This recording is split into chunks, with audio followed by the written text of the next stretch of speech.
મહાકુંભમાં મૌની અમાવસ્યા પર બુધવારે રાત્રે 8 વાગ્યા સુધીમાં 7 કરોડ 64 લાખ શ્રદ્ધાળુઓની આસ્થાની ડૂબકી।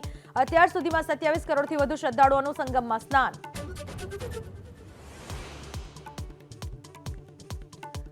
વિધાનસભા ચૂંટણી વચ્ચે દિલ્હીમાં પંજાબ પાસિંગની કારમાંથી મળી રોકડ રકમ, દારૂ અને આમ આદમી પાર્ટીની પત્રિકા। ભાજપે આપ પર ઉઠાવ્યા સવાલ।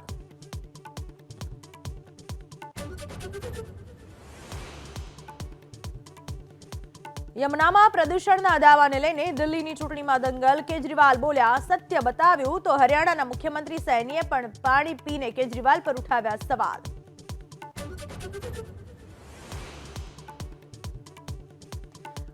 દિલ્હીના પ્રચાર યુદ્ધમાં આજે ઉતરશે દિગ્ગજો। અમિત શાહની 3 રેલી અને રોડ શો, તો અખિલેશ અને કેજરીવાલની સંયુક્ત સભા।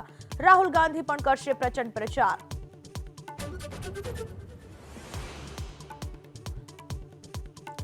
બજેટ સત્ર પહેલા આજે સરકારે બોલાવી સર્વદળીય બેઠક। કાલથી શરૂ થશે સત્ર। 1 ફેબ્રુઆરીએ રજૂ થશે દેશનું બજેટ।